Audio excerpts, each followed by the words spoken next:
नमस्कार, आप देख रहे हैं न्यूज नेशन। मैं हूं आपके साथ सचिन दुबे। महज हफ्ते भर पहले यूक्रेन ने रूस के 41 बम वर्षकों को निशाना बनाया था। इसके बाद से ही पुतिन का गुस्सा 7वें आसमान पर है और अब इसका खामियाजा यूक्रेन चुकाने भी लगा है। रूस ने 70 ठिकानों पर हमला कर यूक्रेन में तबाही ला दी है। देखिए,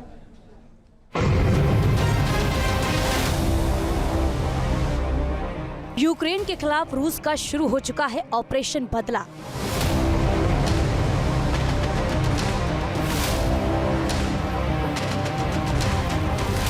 रूस ने बजाया 24 घंटे के अंदर यूक्रेन को राख में बदलने का अलार्म। यूक्रेन के शहर शहर पर मंडरा रहे रूस के घातक कामिकेज ड्रोन।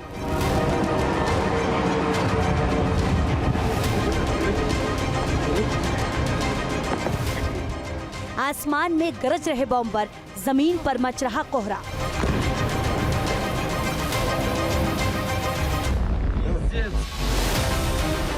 रूस यूक्रेन युद्ध ने एक बार फिर करवट ले ली है। दोनों देशों के बीच जंग उस मुहाने पर पहुंच चुकी है जहां संपूर्ण तबाही तय है।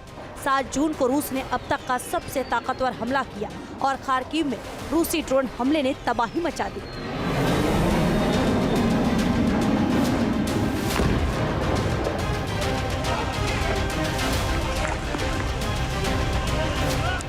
कई इमारतें मलबे में बदल गई और आसमान धुएं के गुबार से भर गया।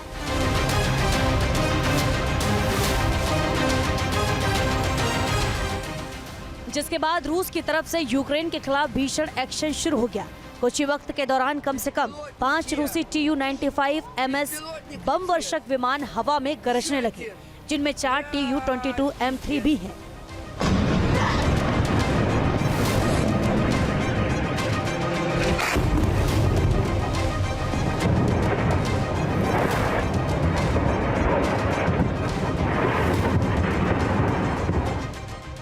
रूस ने पश्चिम यूक्रेन के रिवने ओब्लास्ट में तबाही बरसाई। किंजल मिसाइल से उड़ा दिया यूक्रेन का एयरबेस।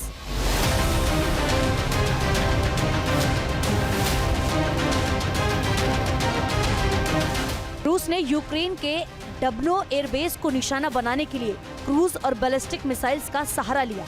दावा है कि इन मिसाइल्स के जरिए डब्नो एयरबेस पर कई हमले किए गए।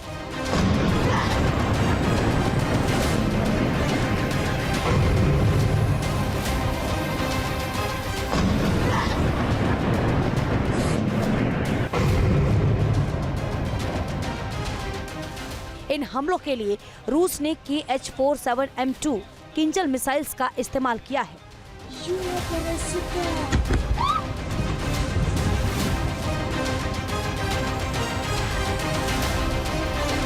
दूसरी तरफ यूक्रेन ने भी रूस पर पलटवार करने का मन बना लिया है। यूक्रेन ने ड्रोन के जरिए रूस के अंदर कई विमानों को उड़ा दिया। साथ ही क्रीमिया को रूस से जोड़ने वाले पुल को अंडर वाटर विस्फोट से तबाह कर दिया। यूक्रेन ने रूस के चुवाशिया में मौजूद all Russian research institute of relay engineering with pilot production को निशाना बनाया।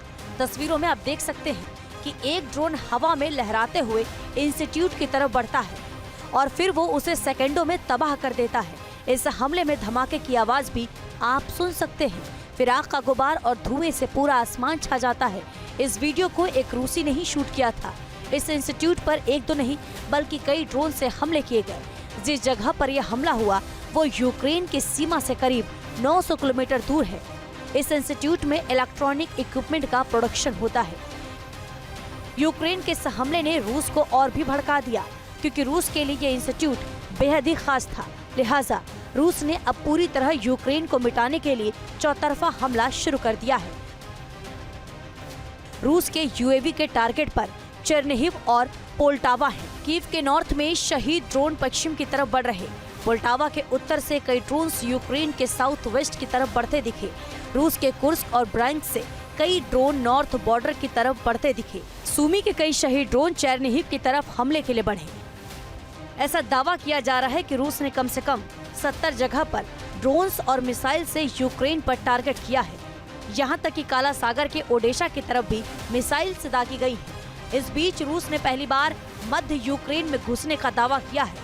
अगर ये दावा सच है तो ये कीव के लिए एक बड़ा झटका हो सकता है, खासकर तब जब यूक्रेनी सेनाएं पहले से ही कई मोर्चे पर संघर्ष कर रही हैं।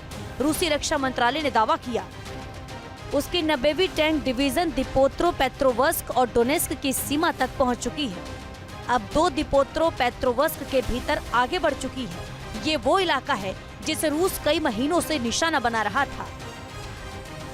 दूसरी तरफ यूक्रेन ने इस दावे को खारिज कर दिया है। यूक्रेन फोर्सेस के प्रवक्ता के मुताबिक रूस ने ये दावा किया है कि उसने पोक्रोवस्क और नोवोपावलिवका की तरफ से दिप्त्रोपेत्रोवस्क में घुसपैठ की है, लेकिन ये दावे पूरी तरह गलत है। वहीं यूक्रेन के राष्ट्रपति जेलेंस्की ने दावा किया है कि रूस यूक्रेन के लोगों को तबाह करना चाहता है। इसके बावजूद अगर रूस के दावे में दम है तो यूक्रेन के लिए सबसे बड़ा खतरा है, खास तौर पर तब जब यूक्रेन ने रूस के अंदर घुसकर 41 बॉम्बर ड्रोन अटैक से तबाह कर दिए थे। रूस का बदला इस बार इतना भयंकर है कि रूसी आर्मी धीरे धीरे यूक्रेन के उत्तर से सूमी और पूर्व के डोनेस्क पर कब्जा करने की तैयारी में जुट गई है। लिहाजा यूक्रेन इतना बेबस हो चुका है कि वो पोक्रोवस्क पर अपनी पकड़ खोता जा रहा है। हालांकि यूक्रेनी जनरल का दावा है कि उन्होंने पोक्रोवस्क की तरफ रूस के कम से कम 65 हमलों को नाकाम कर दिया है। दिप्त्रोपेत्रोवस्क, जहां अब रूस आगे बढ़ने का दावा कर रहा, डोनबास के मुकाबले आबादी वहां बेहद ही कम है। इक्के दुक्के गांव हैं, लेकिन एक खनिज संपदा से परिपूर्ण इलाका है।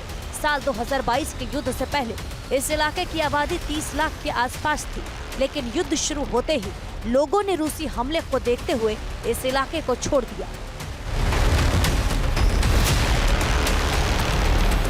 रूस और यूक्रेन के बीच शांति वार्ता ठप हो चुकी है। तुर्की के इस्तांबुल में हुई दूसरी राउंड की बातचीत नाकाम रही है। इसी बीच रूसी सिक्योरिटी काउंसिल के डिप्टी चेयरमैन दिमित्री मेदवेदेव ने यूक्रेन को चेतावनी भेजी है।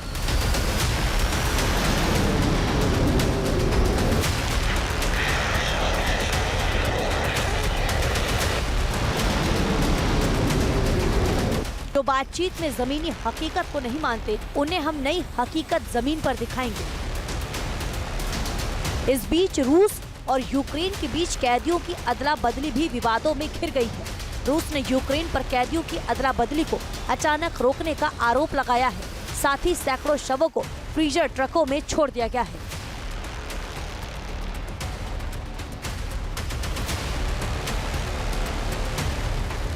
इस पर यूक्रेन ने जवाब दिया है कि गंभीर रूप से घायल और कम उम्र के सैनिकों की अदला बदली पर सहमति बनी थी, लेकिन शवों की वापसी के लिए तारीख तय नहीं हुई थी। अफसोस है कि रूस से हमें अब तक 1000 से ज्यादा लोगों की लिस्ट नहीं मिली, जिन पर इस्तांबुल में सहमति बनी थी। जाहिर है रूस यूक्रेन जंग एक बार फिर भयानक मोड़ पर पहुंच चुकी है और अब यूक्रेन का दिल दिप्त्रोपेत्रोवस्क इस जंग का सेंटर पॉइंट बन चुका है। सवाल है, क्या यूक्रेन रूस के इस हमले को रोक पाएगा या फिर रूस पूरी तरह से इस क्षेत्र को राख में तब्दील कर देगा? Team news nation.